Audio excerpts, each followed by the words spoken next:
হাওয়া বলে যায় কতটা আপন, এই অচেনা জীবন জানে না সাঁতার, তবু ভাসিয়ে রাখে নদীর মতো, মানে না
তোমাকে তো আমি বলেছি যখন তখন যেখানে সেখানে দেখা করাটা আমার পছন্দ না। কিন্তু আপনার সাথে আমার কথা বলাটা তো দরকার। আপনি আমাকে ফোনও করতে মানা করেছেন, তাহলে আমি আপনার সাথে কন্ট্যাক্ট করব কি করে? আচ্ছা ঠিক আছে, কি এমন জরুরি বিষয় বলো। এমনিতে অনেক ঝামেলার মধ্যে আছি। কই, আমি তো কোনো ঝামেলা দেখছি না। তুমি না দেখলেও পর্দার পেছনে অনেক কিছুই ঘটে যাচ্ছে। আপনি কি ওদের সাথে হাত মিলিয়েছেন? এটা কোনো ব্যাপার না। দেখেন, আমি যেন কোনো আর বিপদে না পড়ি। বিপদে পড়লে এতদিন পড়ে যেত। কিন্তু আর কতদিন? কেন, কোনো সমস্যা? হ্যাঁ, সমস্যা তো অবশ্যই। আপনি আমাকে বলেছিলেন মাত্র কদিনের মধ্যে সব শেষ হয়ে যাবে। আরে বললাম না যে পর্দার পেছনে জটিলতার জন্য সময় লাগছে। কেন জিনিসটা বুঝতে পারো না কেন? আচ্ছা ঠিক আছে, আপনি আমাকে বলেছেন, কিন্তু আপনি তো আমাকে ক্লিয়ারলি ব্যাপারটা বলতে হবে। আদারওয়াইজ আমি কিভাবে জানবো আপনার প্ল্যান কি?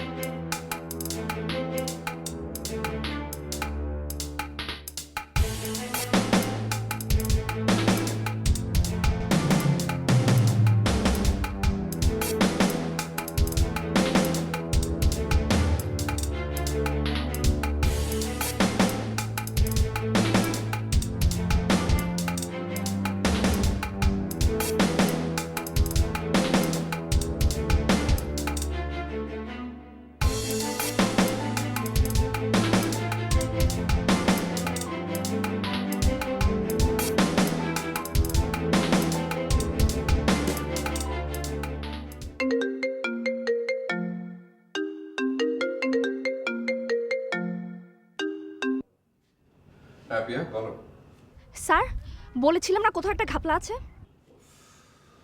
কিসের ঘাপলা? স্যার, জরি আপনার বোন নয়, হতেই পারে না। তুই আবার সেই পুরোটা কথা? জি স্যার, কারণ জরির মুখে আমি যা শুনেছি তাতে সে আপনার বোন হতেই পারে না। শুধু ওই না স্যার, ওর সাথে যুক্ত আছে আপনার চাচা।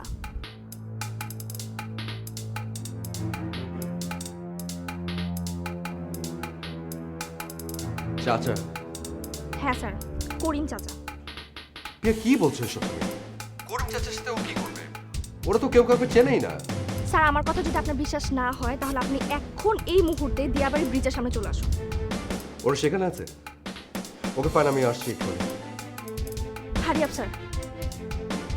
আই পিন্টু, আই গেট খুলতে বল।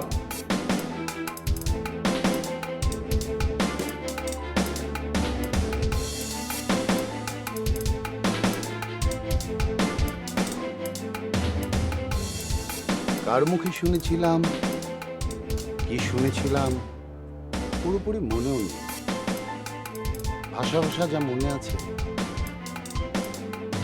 তোমার বাবার সাথে এক মহিলার স্ক্যান্ডালের কথা শুনেছিলাম, এবং সেই স্ক্যান্ডালের ঘটনাটা অনেক দূর পর্যন্ত শুনেছিলাম। দুটো যমজ সন্তানের জন্ম, একটি ছেলে। এটা কেবলই শোনা কথা, সত্য হতেও পারে, নাও হতে পারে।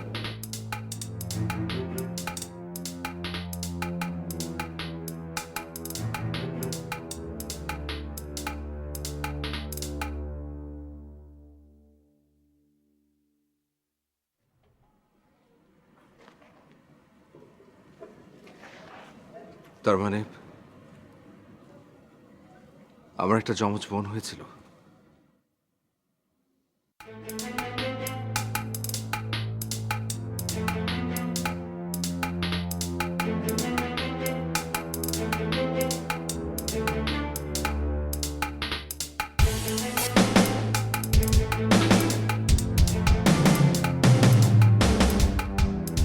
পাওয়ার অফ অ্যাটর্নি যদি আপনার বদলে কাউকে দিতে হয় তাহলে সেটা পাবো আমি। হোয়াট? জি। এই, আপনি কখন থেকে বক বক শুরু করেছেন? কি সমস্যা? আপনি জানেন স্যার আপনার কি হাল করতে পারে? আপনার স্যার চাইলে আমার কিছু করতে পারে না, কিন্তু আমি চাইলে পারি, কারণ ওনার সকল স্থাবর অস্থাবর সম্পত্তির আরেক ওয়ারিশ আমি।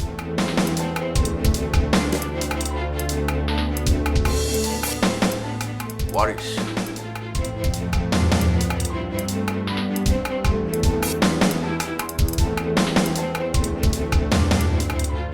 আপনি যে হুট করে এসে বলে ফেললেন যে আমার সমস্ত স্থাবর অস্থাবর সম্পত্তির একজন ওয়ারিশ আপনি, এই কথাটার কি প্রমাণ আছে আপনার কাছে? এটা দেখলেই সব পরিষ্কার হয়ে যাবে।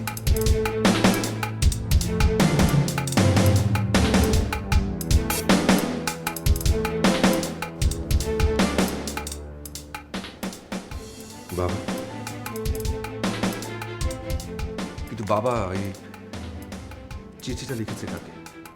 আমার মাকে। এই চিঠিতে পরিষ্কার লেখা আছে আপনার বাবাই যে আমার জন্মদাতা।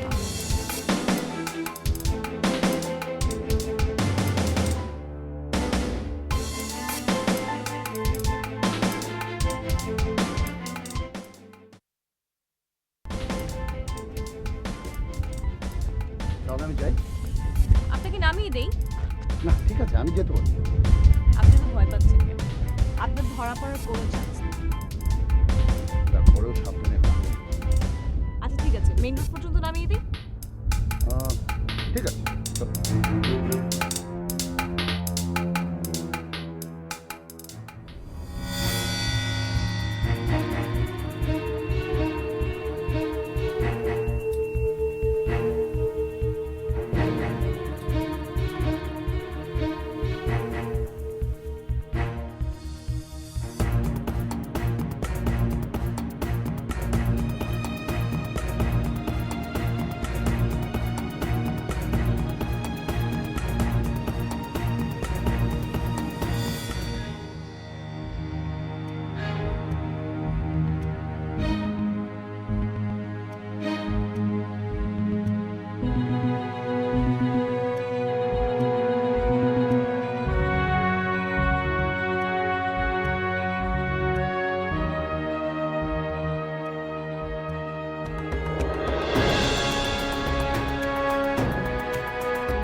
সম্রাট, তুমি এখানে?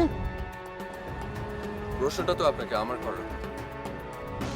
আমি তাকে ডেকেছিলাম, তুমি কেন? দরকার ছিল। হ্যাঁ, ওই একটু তোমার ফ্যামিলি বিজনেসের ব্যাপারে কথা বলবো। আমাদের ফ্যামিলি বিজনেস নিয়ে আপনার সাথে যে ওর পরিচয় আছে তাই তো জানতাম না। আরে, ও তোমার বোন না? বাহ, আপনি সে খবরও রাখেন। আরে, আমি তো তোমাকে বলেছিলাম তোমার একটা বোন আছে, মনে নেই তোমার?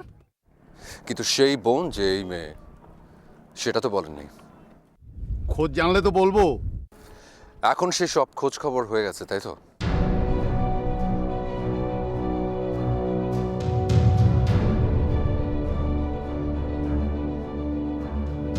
বিজনেস ডিলও হচ্ছে, আপনি কি বলতে চান? যেটা আরো অনেক আগে বলা উচিত ছিল।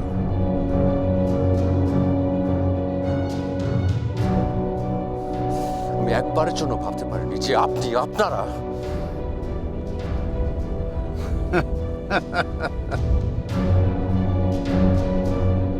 আমি একবারের জন্য ভাবিনি যে তুমি এত বোকা,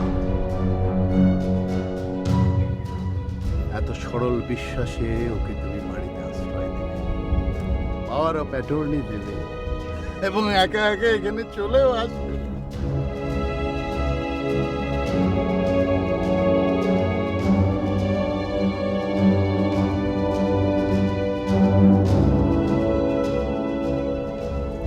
আপনি যতটা বোকা ভাবছেন স্যারকে, স্যার কিন্তু ততটা বোকা না করিম সাহেব।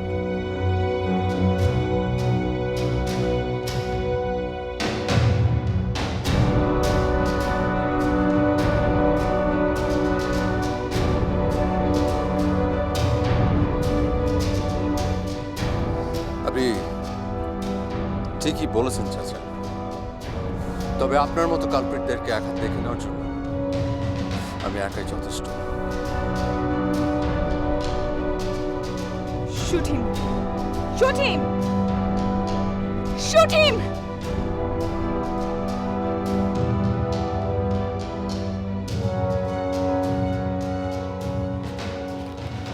আরে আপা, আপনি? তোমার সম্রাট সাহেবের সাথে দেখা করতে এসেছিলাম। ভাইজান তো একটু আগে বাইরে গেল। উনি না বাড়ি থেকে বের হওয়া বন্ধ করে দিয়েছিল? হ, কিন্তু হঠাৎ করেই আমারে বললো যে উনি একটু বাইরে যাবো গাড়িটা বাইর করতে। ও, ড্রাইভার নিয়ে গেছেন তো? জি না, নিজেই গাড়ি ড্রাইভ করে গেছে। ইস, ওনাকে এই অবস্থায় একা কেন ড্রাইভ করতে দিলে? হাফাজে কি কন, ভাইজান কি কারো কথা শোনে? তার দরকার হয়েছে একটা বউ, যার কথা ভাইজান সবসময় শুনবে। আচ্ছা ঠিক আছে, আমি আজ যাই, উনি আসলে আমার কথা বলবো। আরে না না, ভাইজান মনে হয় চলে আসবো। আপনি বসেন না, ভিতরে বসেন, চা নাস্তা খান, এর মধ্যে ভাইজান চলে আসবে। আসেন আপনি, আসেন।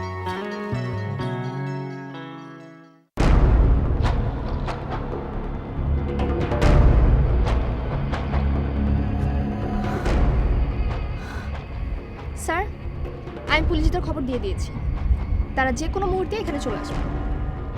আপনি আমার বয়স অনেক বড়, তাই আমি আপনার গায়ে হাত দিতে চাই না। শুধু একটা প্রশ্ন, আপনি কেন এমন করলেন? কেন এমন একটা মিথ্যার জালে আমার জীবনটাকে দূরে সহ বানালেন? কারণ তোমার দাদা, সে আমার সাথে যা করেছে, আমার জীবনটাকে প্রতারণা, বিশ্বাসঘাতকতার জন্য আমাকে পালিয়ে বেড়াতে হয়েছে। তাই আমি সিদ্ধান্ত নিয়েছিলাম, যদি আমার জীবনও না থাকে, আমি এর প্রতিশোধ নিয়ে ছাড়বো।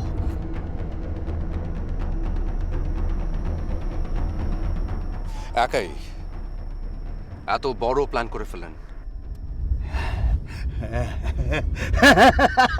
হ্যাঁ, শুরু করেছিলাম একাই, কিন্তু মাঠে নেমে দেখি আমার মতো ভুক্তভোগী আরো অনেক আছে, তাই তাদেরকে সঙ্গে নিয়ে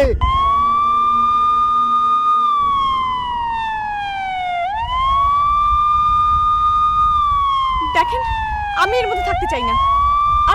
আমি শুধুমাত্র এই লোকটার কথা এসব করেছি।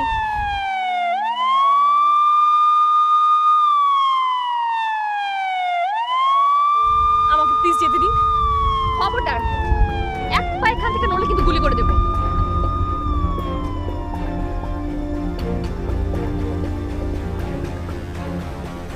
তারা কারা?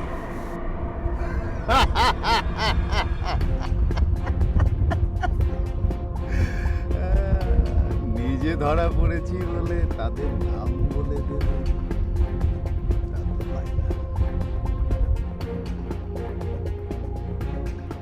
আমি তো তোমার দাদার মতো বিশ্বাসঘাতক না। স্যার, আপনি একদম চিন্তা করবেন না। ওদের মুখ থেকে কিভাবে কথা বের করতে হয় তা পুলিশ খুব ভালো করে জানে।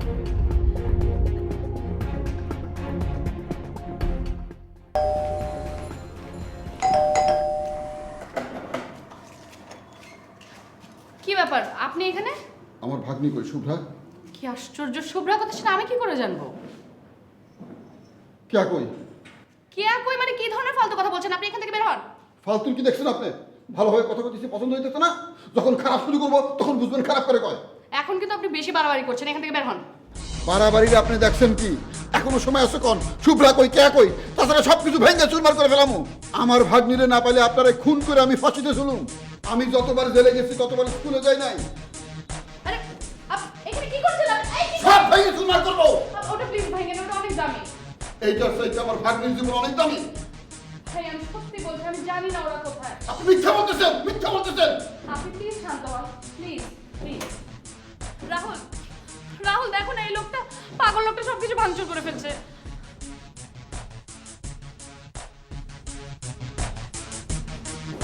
পাগল গুড পাগলামের ট্রিটমেন্ট আমি করি। আপনি আশা করছেন না? একবার সম্রাট আমার খুন করার লেগে গুন্ডাওয়ারা করছিলেন না? পারেন না কিন্তু। তখন এই ধ্বংসরানির লেগে হাত মিলাইছেন। এই অনেক কথা শিখেছিস না? আজ তোর এমন মারা মারবো, তোর মাথার ভিতর যত পাগলামি আছে, তোর মস্তিষ্কে যত কথা আছে সব বেরো যাবে। গুন্ডামি করো, বাসার ভিতরে ঢুকে তুমি গুন্ডামি করো। ইয়েস স্যার, এটাকে নিয়ে যাও। 3 মাস যেন বেড রেস্টে থাকতে বাধ্য হয় সেই হাল করবে।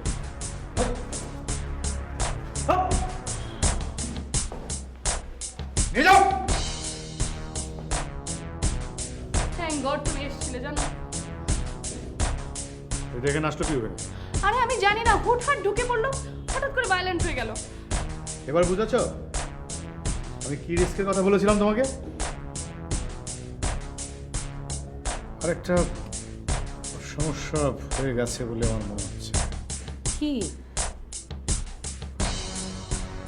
করিম সাহেবকে পাওয়া যাচ্ছে না, তার মোবাইল ফোন বন্ধ। ও গড, দাঁড়াও আমি এখনই জরিকে একটা ফোন দিই। না না না না না, জরির ফোনও বন্ধ। আমি অফিসে খোঁজ নিয়েছিলাম, আসেনি। হয়তো কোনো কাজে বাইরে গিয়েছে, জরুরি কোনো দরকার। রাইট, জরুরি কোনো দরকার। আমিও টাইমটা বাড়াতে চাচ্ছি না। এমনিতেই পানি অনেক খোলা হয়ে গেছে। আমারও তাই মনে হচ্ছে। আমি টেনশন করছি, অ্যাট এ টাইম দুজন মানুষ ট্র্যাকলেস।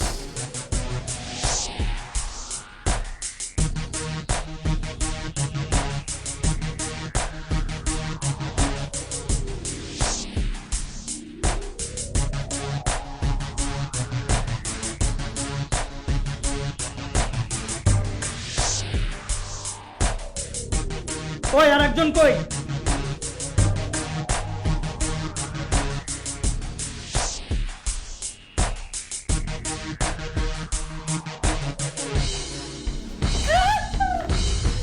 সোলেন উডেন উডেন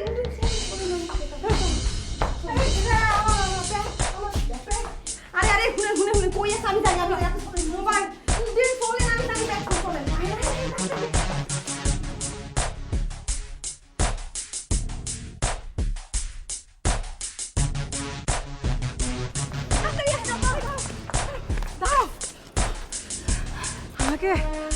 আমাকে একবার সম্রাটের বাসায় যেতে হবে। আরে না না না, আগে বাসা চলে তারপর সব হইব। না, এটা খুব জরুরি। উফ বাবা, আপনার মা আপনার লিগে টেনশন করতেছে। হ্যাঁ, তাহলে এক কাজ করো, তুমি বাসায় যাও, বাসায় গিয়ে মাকে শান্ত করো, আমি সম্রাটের বাসায় হয়ে আসছি। হ্যাঁ আমার মাথা তো নষ্ট হচ্ছে, আমি আপনার আবার একলা ছাড়ুন। আরে বাবা ভয় নেই, আমি যেতে পারবো। না না, তাহলে আমি আপনার লগে যাবো। আরে বললাম তো তোমাকে যেতে হবে না, তুমি বাসায় যাও, মাকে ম্যানেজ করো। ঠিক আছে যাও। আচ্ছা ঠিক আছে, কিন্তু আপা দেখেন আপনার শরীরটা কিন্তু ভালো না। অসুবিধা নেই, তুমি যাও তো, আমি যাচ্ছি। ইয়ে আপা, আমি এক কাম করি, আপনার একটা সিনজে করে দিই, তারপর যাই। চলেন আপা চলেন।